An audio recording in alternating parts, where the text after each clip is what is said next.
옆 사람하고 한번 인사하시겠습니다. 반갑습니다. 잘 오셨습니다. 환영합니다.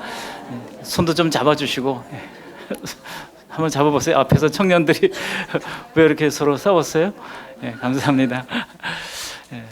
오늘 주시는 말씀은 육체의 가시라는 제목으로 말씀을 나누려고 합니다. 사실 이 본문을 가지고 크게 세 가지 다른 방향으로 설교를 할 수가 있어요. 근데 오늘 주시는 말씀을 가지고 특별히 육체의 가시라는 제목으로 말씀을 나누려고 합니다.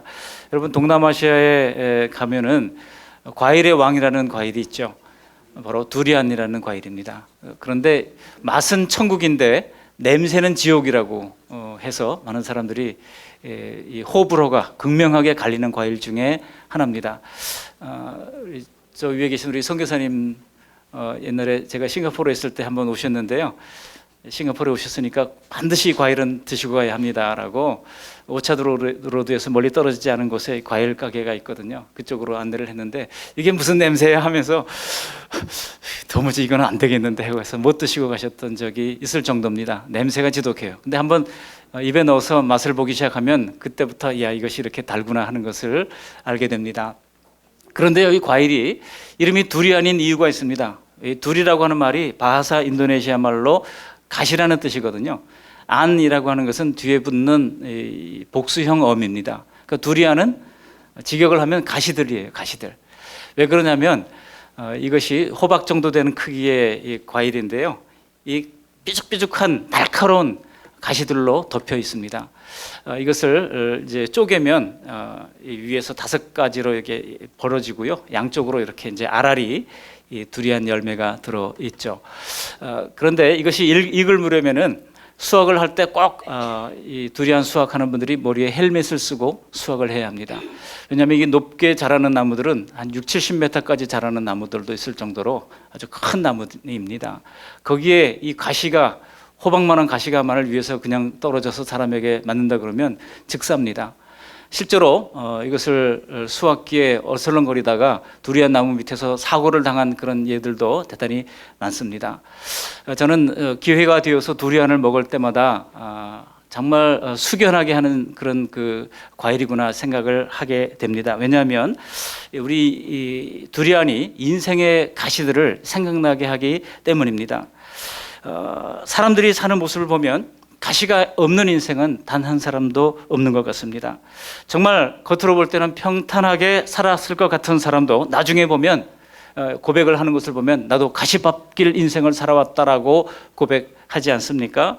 정말 아무 문제 없이 정말 행복하게 살았던 사람이라고 고백할 수 있는 사람은 제 짧은 인생 가운데서 아직 한 번도 만나보지 못했습니다. 깊이 박혀서 빼낼 수 없는 가시들을 끌어안고 있기에 인생은 고통스러울 때가 많습니다. 그런데 성경적으로 보면 이 가시는 하나님께 대한 불순종과 죄 때문에 오는 것임을 알 수가 있습니다. 이제 에덴 동산에는 보면은 하나님이 최초에 창조하셨던 에덴 동산에는 가시가 없었습니다. 그러나 아담과 하와가 불순종으로 말미암아 범죄한 뒤에 하나님은 인간의 터전에 가시덤불과 엉겅퀴와 가시를 나게 만들어 주셨다는 것입니다. 사사기에도 이 가시가 나오죠. 사사기에 보시면 이스라엘이 하나님의 명령에 불순종해서 다 쫓아내야 할 이방 부족들을 남겨둡니다. 그런데 하나님이 그들이 불순종하여 남겨둔 그 부족들이 그들의 옆구리에 뭐가 된다고요? 가시가 된다고 경고하신 바가 있습니다. 이미 가시가 예고된 세상에서 계속 범죄하니까 이 가시가 하나씩 더해가는 거예요. 그러다 보니까 그 인생이 가시덤불이 되고 마는 것입니다. 아마 어쩌면 우리가 예배하러 오는 이 순간도 우리의 폐부를 콕콕 찔러대는 가시 하나쯤은 다들 품고 나오셨을지도 모릅니다. 오늘 바울 사도에게 있었던 이 가시를 통하여 우리를 괴롭히는 이 가시에 대해서 잘 깨닫고 하나님 주시는 복된 교훈을 삼으시기를 축원합니다. 오늘 본문 말씀을 가지고 짧게 4가지 내용으로 함께 은혜를 나누고자 합니다. 첫 번째로는 이 바울의 가시가 과연 무엇인가 하는 것입니다. 그리고 두 번째로는 하나님은 왜 가시를 허락하시는가 하는 것이고, 이 가시를 만날 때 우리가 어떻게 대응해야 하는가, 그리고 우리의 기도와 상관없이 하나님의 응답은 우리의 기대와는 다르다는 것을 말씀드리면서 함께 은혜를 나누고자 합니다. 첫 번째로 바울의 가시는 과연 무엇인가 하는 것입니다. 중요한 것은 원어 성경에 보면 이 가시라고 하는 단어가 단수로 되어 있어요. 단수이기 때문에 바울에게 정말 남에게 밝힐 수 없는 그런 아주 강력한 어떤 가시가 있었다고 하는 것입니다. 이 스콜롭스라고 하는 단어인데요. 이 단어는요, 이 헬라어 사전을 찾아보면 말뚝이라고 하는 말로도 번역됩니다. 그러니까 그래서 선인장 가시처럼 이렇게 장미 가시처럼 찌르는 정도가 아니에요. 말뚝같이 치명적인 그 사람의 생사화복을 주장할 수 있는 그런 정도의 치명적인 가시를 나타내는 단어가 바로 이 스콜롭스라고 하는 헬라어 단어라고 하는 것입니다. 그러니까 바울에게 있었던 이 육체의 가시는 사도 바울이 7절에 사탄의 사자라고 부를 만큼 정말 매우 아프고 쓰라린 지독한 가시였다는 겁니다. 바울에게서 이 가시를 이렇게 하나님께서 허락해 주신 이유가 분명히 있습니다. 그런데 이런 가시가 무엇인지를 이제 학자들이 도대체 바울에게 있었던 이런 결정적인 유일한 가시가 과연 무엇이었을까, 여러 가지 이야기를 했습니다. 여러 가지 제안을 해놨어요. 대부분의 학자들이 이야기하기를 육체의 가시라고 그랬으니까 분명히 육체의 어떤 질병을 가시라고 보았을 것이다, 이렇게 추측을 합니다.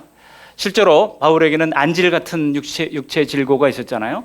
그래서 어떤 때는 글을 쓸 때 눈이 나빠가지고 자기가 직접 쓰지도 못하고, 로마서 같은 경우도 보면 더디오라고 하는 사람 대필을 고용해서 그 대필이 바울은 불러주고 그는 글을 써서 이렇게 전달을 하게 했던 그런 경우도 많습니다. 아주 중요한 것만, 갈라디아서처럼 그런 것만 바울이 직접 쓰기도 했죠. 그럴 정도로 바울이 안질이 있었습니다. 그렇지만 여러분, 무슨 안질을 가지고 바울이 말뚝 같은 가시라고 했을 것 같지는 않아요. 그래서 다른 학자들은 주장하기를 바울에게는 아마도 안질보다 더 특별한 어떤 그런 육체의 질고가 있었을 것이다. 그래서 아마도 간질이 있었을 것이다 추측을 합니다. 실제로 바울은 복음을 전하다가 많은 고난을 당했지 않습니까? 죽은 줄로 알고, 루스드라 성에서는요, 죽은 줄로 알고 매를 맞아가지고 성 밖에 내쳤는데 밤중에 서늘하니까 깨어나가지고 그렇게 죽었다 살아나는 그런 경험들을 수도 없이 했습니다. 40에 하나 감한 매를 5번이나 맞았다 그러지 않습니까?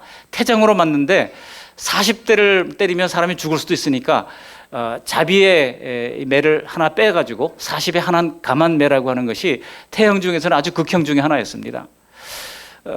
옛날에 싱가포르의 마이클 페이라는 친구가, 젊은 친구예요. 10대입니다. 이 친구가 스프레이를 가지고요, 그 주차되어 있는 싱가포르의 부자들 자동차들을 전부 다 빨간 페인트로 막 칠해놨어요. 그랬다가 체포됐어요. 체포돼가지고 어떻게 형벌이 내려졌는지 아십니까? 태형 6대예요. 태형 6대. 그런데 걔가, 마이클 페이가 미국 사람이었거든요. 그래서 이제 미국에서 뭐 호소를 하는 겁니다. 얘를 선처를 해라. 그럴 때 당시에 이광열 수상이 뭐라 그러는지 아십니까? 우리 싱가포르 사람이 미국에 가면 미국의 법을 따르고 이제 잘못을 저질렀으면 미국의 법에 따라 처벌을 받는 것이 마땅합니다. 얘가 미국 사람이라 할지라도 싱가포르 법에 따라 처벌을 받아야 합니다.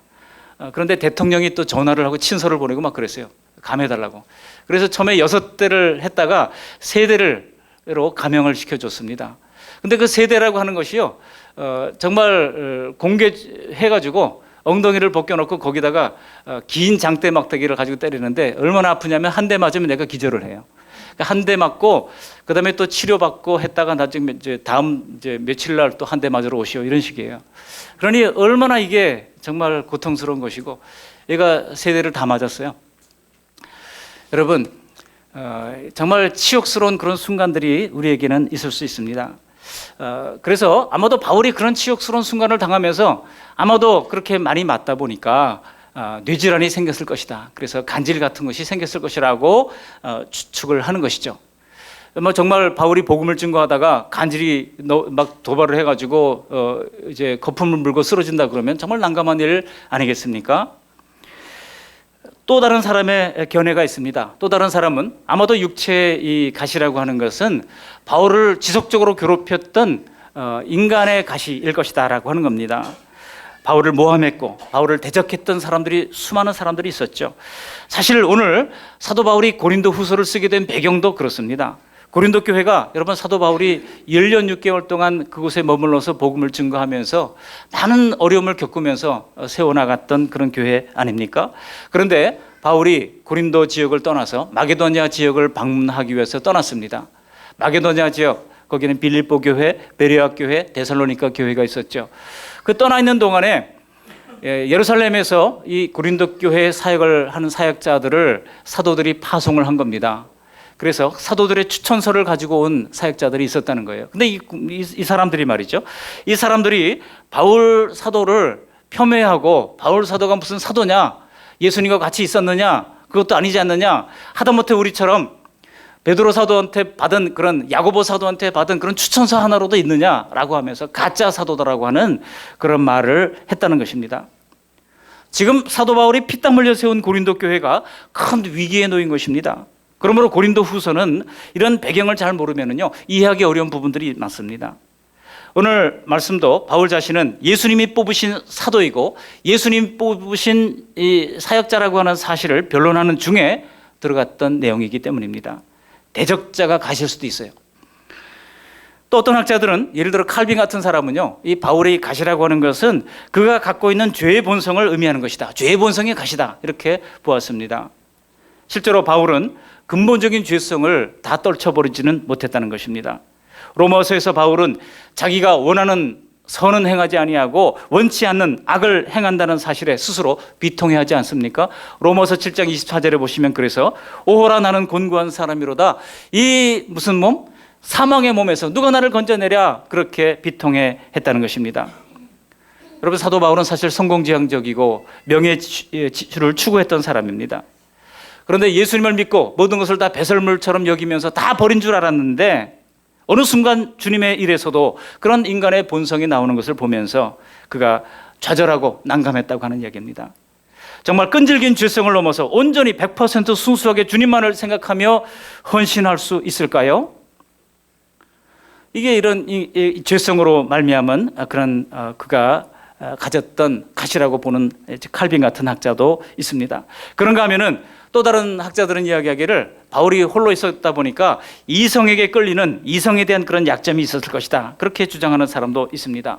물론 사도 바울도 남성이니까 그런 취약점이 있을 수도 있다고 하는 것을 우리가 배제할 수는 없을 겁니다.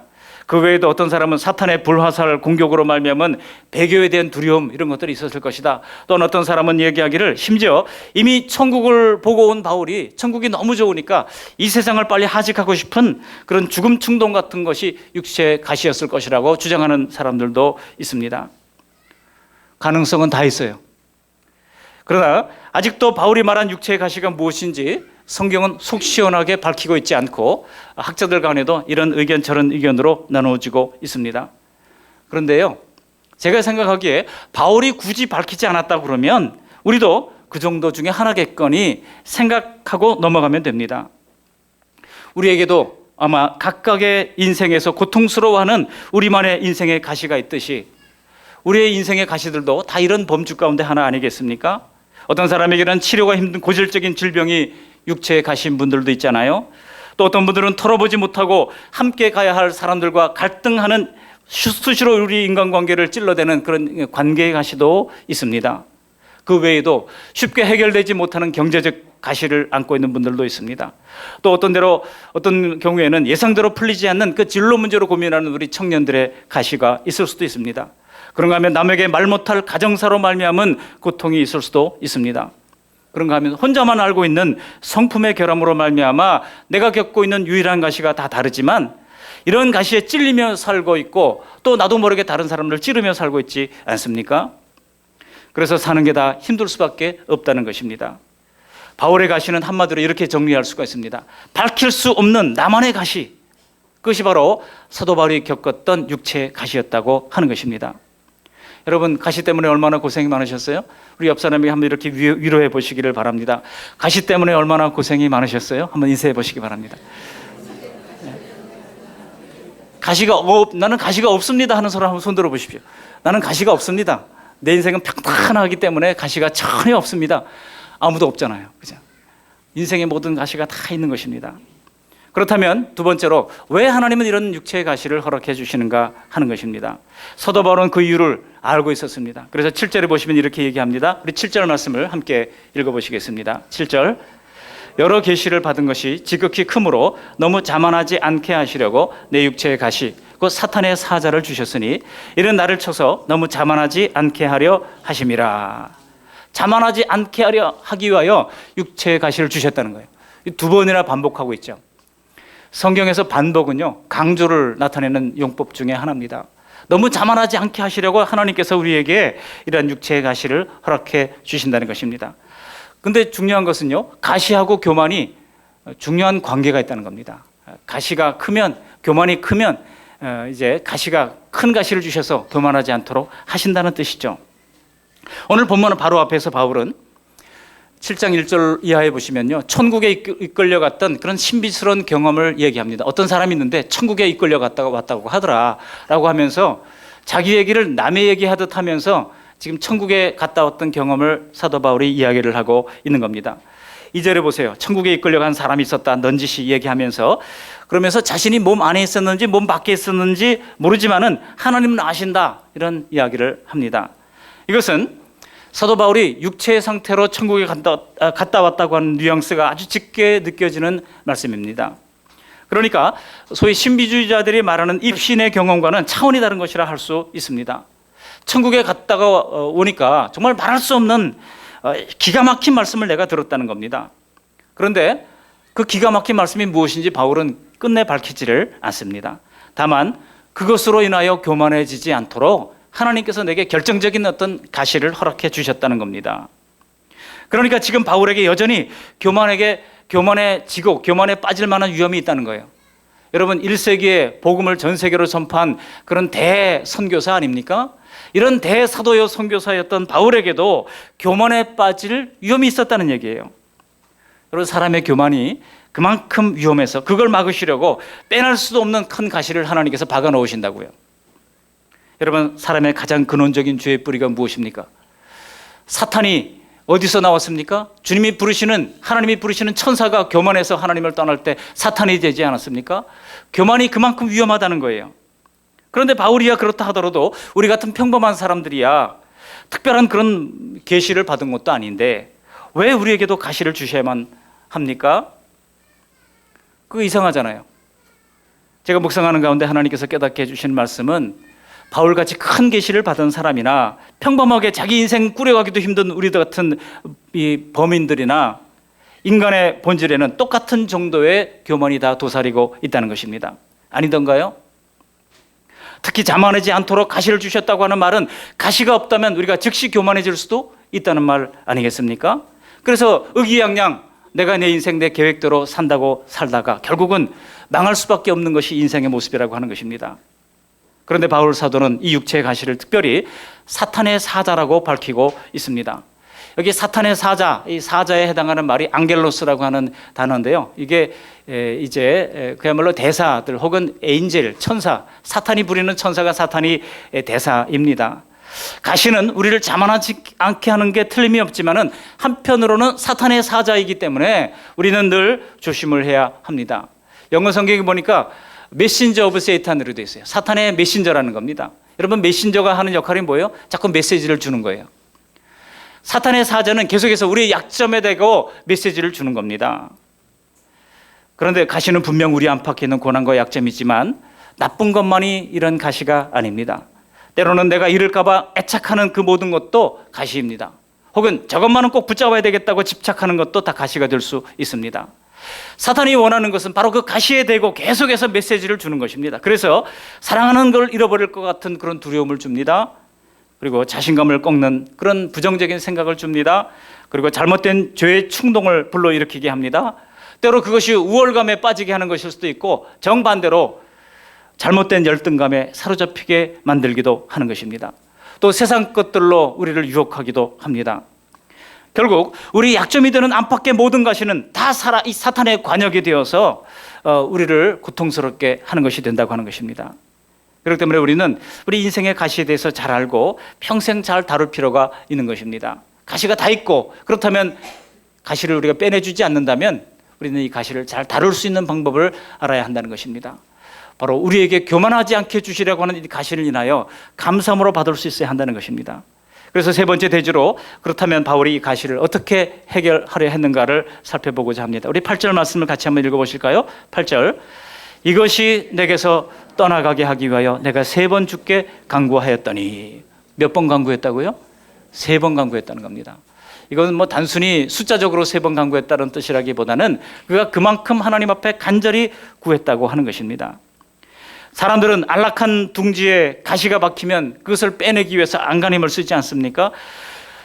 오늘 여기 바울 사도는 먼저 이 가시를 하나님께로부터 왔다고 하는 사실을 그가 인정했습니다.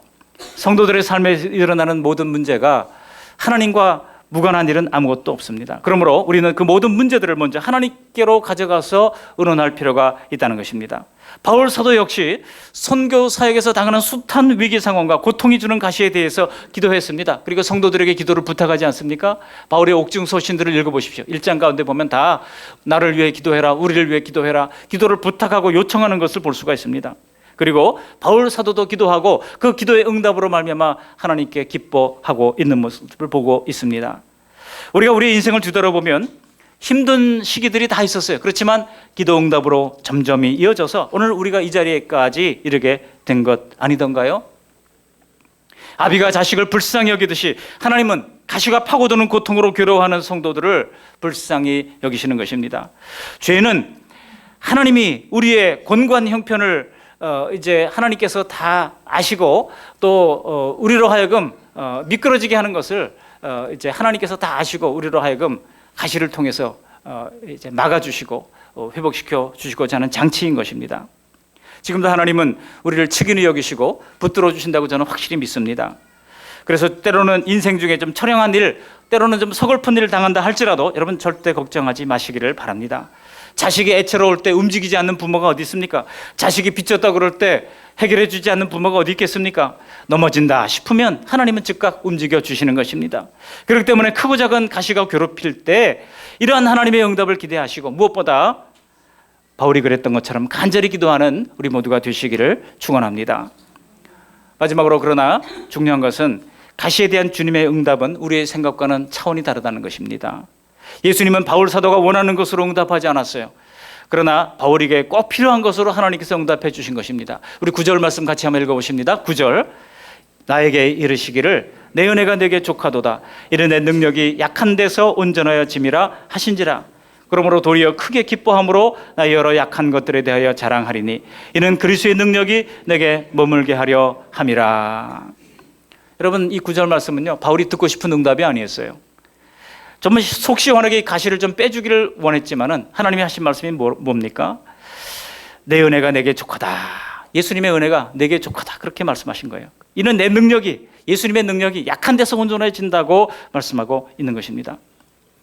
하나님은 우리의 필요를 따라주시는 하나님이 아닙니다. 하나님은 우리의 미래를 위하여 하나님께서 가장 좋은 것으로 우리에게 갚아주시는 것입니다. 우리의 소원을 다 들어주시는 것이 아닙니다. 사실 가시가 있다면 사실 우리에게 가장 꼭 필요하기에 하나님께서 우리에게 허락해 주신 것입니다. 그래서 하나님께서는 그것을 그대로 내버려 두시는 것입니다. 우리의 기도에도 불구하고 그대로 안고 가도록 하신다는 것입니다. 사실 여러분 우리가 언제 기도를 배웠습니까? 솔직히 가시가 찌를 때였잖아요. 모든 것이 평탄하고 잘 될 때 우리가 얼마나 하나님 앞에 나와 기도했습니까? 그렇지 못했잖아요. 그러다 미워하는 사람이 혹은 사랑하는 사람이 가시가 되어서 우리를 아프게 할 때, 때로는 가시같이 우리를 찔러댈 때 너무 아파서 하나님 앞에 나온 것입니다. 또 작은 가시가 아니라 정말 말뚝 같은 가시가 괴롭히면 하나님 앞에 털썩 무릎을 꿇고 저절로 기도할 수밖에 없는 것입니다. 이런 때는요 기도하려고 눈 감으면 눈을 다시 뜨고 싶지 않을 때도 있습니다. 그 현실이 너무나 괴로워서 눈을 뜨고 싶지 않고 주님과 더불어 있고 싶은 마음이 들 때도 있습니다. 마주대한 현실이 너무나 두려워서 눈을 뜨고 싶지 않을 때가 있는 것입니다. 그렇게 기도할 때 그 기도 내용이 뻔합니다. 그냥 아버지 그냥 뭐 몇 번 1시간씩 기도를 해도 기도 내용이 똑같아요. 무슨 기도하는지 하나님이 그 탄식 속에 다 알아주시는 것입니다. 그저 한 말 또 하고 또 하고 씨름하듯 하나님 앞에 엎드려 기도할 수밖에 없는 것입니다. 그런데요 그렇게 다져진 믿음은 뜬구름 잡는 신앙이 아니라 믿음이 삶 자체인 구체적인 신앙으로 우리를 견고하게 만들어주시는 것입니다. 왜냐하면 가시 속에서 우리가 진짜 선하신 하나님을 제대로 경험하게 되기 때문 아니겠습니까? 그래서 시편 34편 8절에 여호와 하나님을 맛보아 알지어다. 이 모든 것을 쓰라린 모든 경험을 다 했던 이 시인이 쓰기를 여호와 하나님의 선하심을 맛보아 알라고 경험을 통해서 알라고 말씀하고 있는 것입니다. 위기가 없으면 기도가 짧아집니다. 기도가 짧아지면 진지하게 하나님을 알아가기가 어려운 것입니다. 그래서 하나님은 우리뿐만 아니라 우리의 자녀들에게도 그 나이에 맞는 작은 가시 하나쯤을 다 남겨두시는 것입니다. 자녀들이 힘들어하고 가시가 빠지지 않는다고 짜증을 낼 때 우리는 하나님 앞에 기도해야 할 것입니다.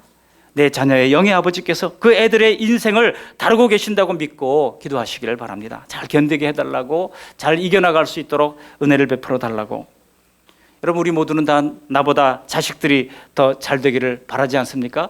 청출어람으로 나를 능가하는 자녀들이 되기를 다 기도하고 바랍니다. 최선을 다해서 살아갈 능력을 갖추고 나보다 더 나은 삶을 살고 더 많은 것을 누리고 더 행복하게 살기를 원합니다. 그런데 그렇게 되려면 이 자녀들이 자만하지 않도록 하나님께서 인격을 다루어 주셔야 하는 것입니다. 세상적으로만 잘 나가는 삶이 결코 행복하지만은 않아요. 왜냐하면 시기하는 사람 많죠. 끌어내리려는 사람 많죠. 경쟁하려고 하는 사람들이 더 많기 때문에 그런 것입니다. 소위 세상이 말하는 성공한 인생에는 소모적이고 고통스러운 수많은 일들이 젖은 낙엽처럼 붙어 있다니까요. 그런데 어려서부터 가시를 품고 하나님께 배운 자녀들은요, 세상 사람과는 차원이 다른 성공을 이루게 되는 것입니다. 오늘 본문에서 예수님은 바울의 기도를 거절하실 때 이렇게 위로도 해주십니다. 어떻게 위로해 주십니까? 9절 전반절에 보시면 내 은혜가 내게 족하도다. 이는 내 능력이 약한 데서 온전해짐이라. 무슨 말씀입니까? 이런 가시들로 말미암아 무조건 염려하지 말라는 것 아니겠습니까? 분명히 가시가 찌르고 있는데도 하나님의 은혜는 현재 부족함 없이 족할 만큼 우리에게 부어지고 있다는 것입니다. 그러므로 내게 부족한 부분만 바라보지 마시기를 바랍니다. 오히려 우리가 가시로 인해 자만하는 마음이 사그러질 때 예수님은 우리의 능력이 사방팔방으로 역사하도록 도와주시는 것입니다. 모든 것에 출중한 실력과 재능이 있다고 해서 하나님이 원하시는 좋은 성공자가 되는 것도 아닙니다. 사람은 자기가 잘하는 일을 할 때 그것을 하나님의 은혜라고 생각한 적이 별로 없어요. 이건 내가 원래 잘하는 거야 하고 스스로 자화자찬하면서 자기에게 영광을 돌리는 경우가 많습니다. 재능을 주신 하나님은 생각하지 않고 자기 재능으로 오직 자기 힘으로 다 했다고 생각하는 경우들이 많습니다. 그러니 사람이 자기 재주와 능력을 하는 일로는 사실 하나님의 뜻을 완전하게 이룰 수가 없다는 것입니다.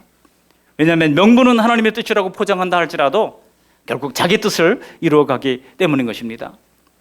하나님은 도리어 누가복음 18장에 여러분 보시는 대로 이 세리와 바리새인들의 기도를 주님께서 비교하면서 말씀하셨잖아요. 세리는 감히 눈을 들어 하늘을 우러러보지도 못하고 가슴을 치면서 주여 불쌍히 여기소서 나는 죄인으로소이다 고백했잖아요. 바리새인들은 내가 저 세리와 같지 않음을 감사합니다. 이래와 이래 2번씩이나 내가 금식합니다. 소득의 11조를 다 드립니다. 남들이 드리는 11조보다 더 완전한 11조를 드립니다라고 자랑했잖아요. 우리 주님께서 뭐라고 평가하셨어요? 저 세리가 이 사람보다 더 의롭다 여김을 받았다고 말씀해 주시지 않습니까? 차라리 약점이 있고 부족해서 하나님께 지혜를 구하는 사람을 하나님께서 더 의롭게 여겨주신다는 것입니다. 그렇게 스스로 약하다고 믿고 주님 앞에 엎드리는 사람과 주님께서 일하시는 것이 훨씬 더 낫다는 것입니다.